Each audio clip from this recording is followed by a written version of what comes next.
I'm Dr. Melissa Johansson, and I'm Director of Geode-Energy Limited, and I'm a geologist specialised in subsurface reservoir characterisation.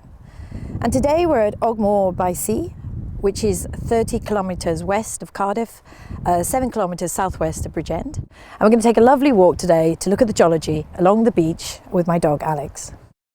The beach is flanked by the Ogmore River estuary, which is a misfit river which was formed during the glaciation period. And you can see this by the fact that we have some of the high terraces as we go further up.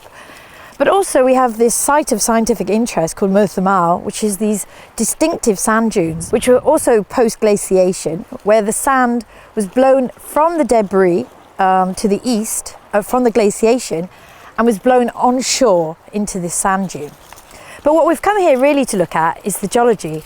And what we will see today is rocks aged from 360 million years ago to 200 million years ago from the Lower Carboniferous, the Triassic and the Lower Jurrassic.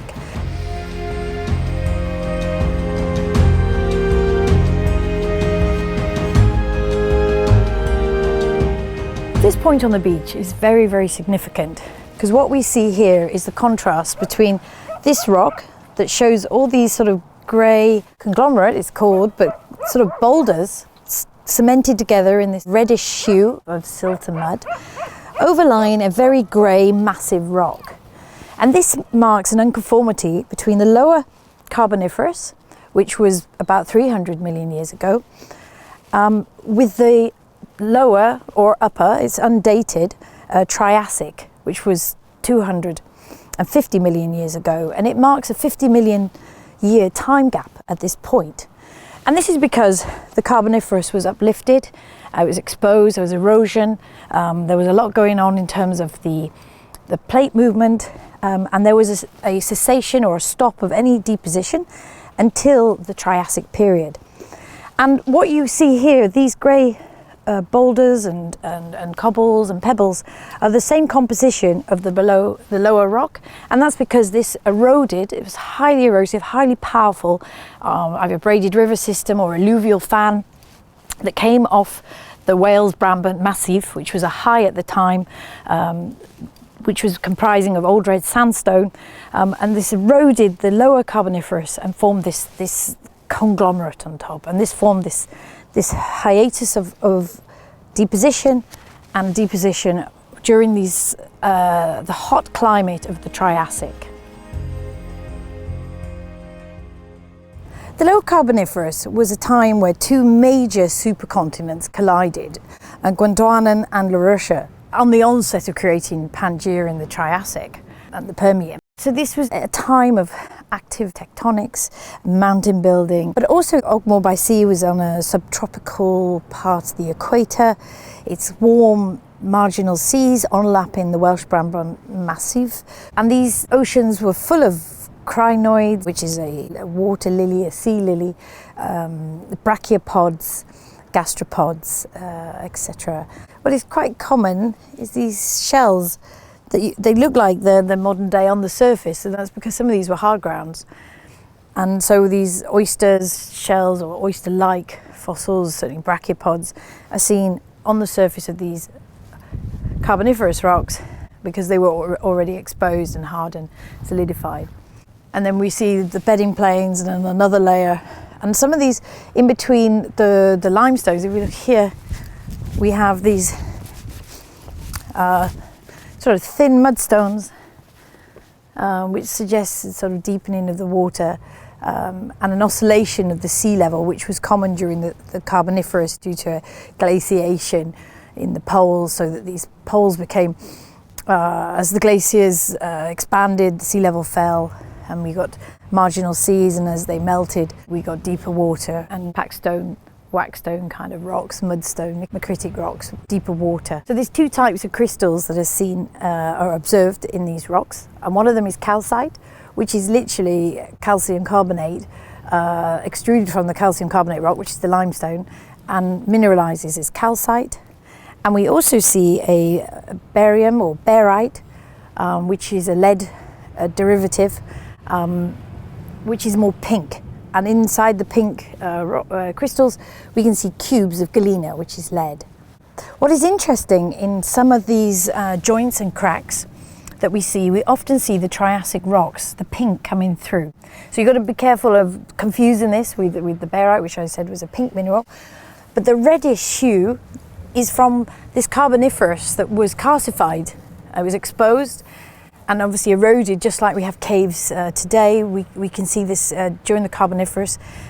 This high CO2 and acid rain would have dissolved the calcium carbonate. And you see these pipes of Triassic material coming through the cracks of the rock.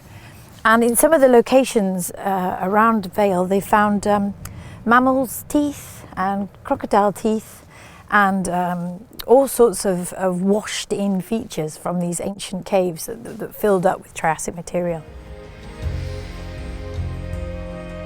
Triassic Earth was 250 to 200 million years ago, where we had the supercontinent Pangaea, which was a desert, hot, dry desert climate.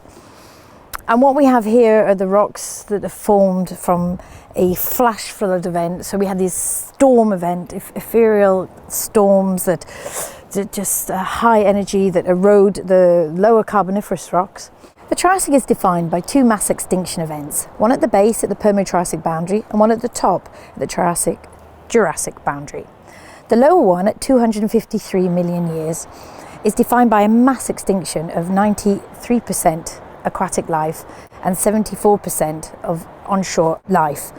And this is because of a basalt, a massive basalt that was from 7 million kilometers squared over Pangaea of a 4 kilometer thick basalt, which interacting with the Carboniferous coal material created large amounts of CO2, anoxic event in the sea, acid rain, and global warming, which killed most of the life. And then we have the Triassic, where we see these deserts, these playa lakes, these evaporites that we see on Penarth Beach. And then it's capped by another extinction, which has a less devastation. 50% of all biomass is destroyed, which allows the dinosaurs to flourish because of the mass extinction. And so the Triassic has two extreme events at the top and bottom.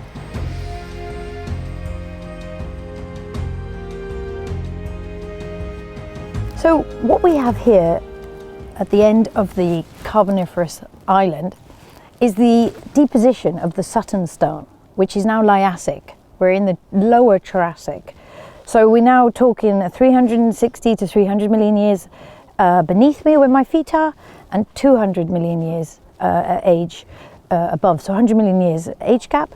And this is onlapping the margins of the island, and it formed of still limestone and fossil fragments, but this time storm deposits from a sort of washing of broken up fossils onto the shoreline of the Carboniferous island.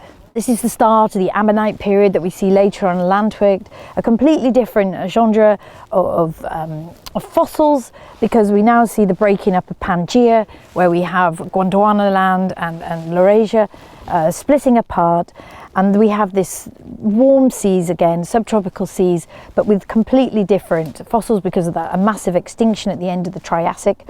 And this Sutton stone is a site of scientific interest and it is a very important unconformity in geological history.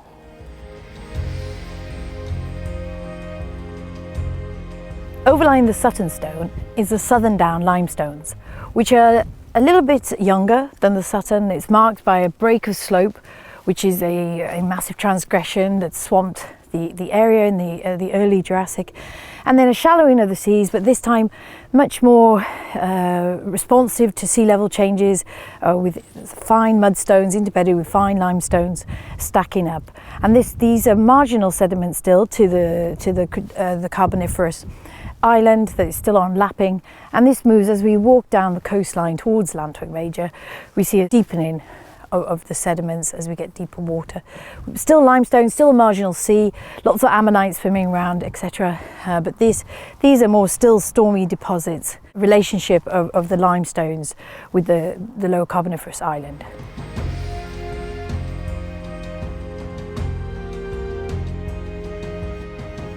To summarise the geology of what we've seen today, we started off at the far end of the beach at Ogmore Estuary, where we saw the sort of modern day, well, it's not quite modern, but Pleistocene glaciation deposits of Merthyr Mawr. And then we walked along and we looked at the contact between the unconformable contact between the lower Carboniferous that was deposited, it was the Pembroke group, that was deposited in this marginal shallow sea when the two supercontinents were colliding, and Ogmore was in a sort of subtropical environment with corals lapping onto the Welsh Massif. And then we had the Unconformity there to the Triassic, which is where we miss 50 million years of sedimentation due to mountain building, orogeny and erosion, obviously due to this. Where we see these conglomerates, these localised conglomerates, marginal conglomerates coming off the Welsh Brabant Massif that eroded the lower Carboniferous. We saw the boulders, the cobbles, all wrapped up into that sort of pinky hue, the red hue that was part of this sort of dry desert, arid climate. Similar to the colours that we see in Penarth was the matrix, which is the same age. So this is early or late. It's not dated, but probably more late. And then following that, we see the contact with the Sutton stone on the Carboniferous. So we're sort of missing the conglomeratic Triassic. And the lias is sort of, you know, the late Triassic to early Jurassic. And this is the Sutton stone, which is these marginal carbonates, so conglomeratic carbonates, that are the margins of the Welsh Brabant again. And these move or deepen, so this is shallow water, is the Sutton stone that slowly migrates distally into the Pembroke stone, which overlies it, which then, as we go more distal with the carbonates, we go into the Liassic deposits of limestone mudstone that we see at Lantwick Major. So we have this amazing history between 360 million to 200 million years that we've observed at Ogmore today. I hope you've enjoyed this journey with me. We've had a lovely day, got a beautiful sunset, and of course thanks to my beautiful dog Alex with his 3 legs, who's had a fabulous day. And I hope that you come and have a look at these rocks and maybe take away just a little bit of what I said, and take that to your heart, and have a thought that geology is a very exciting, stimulating topic, and I think, you know, it'd be nice to see more people studying it in school and university again.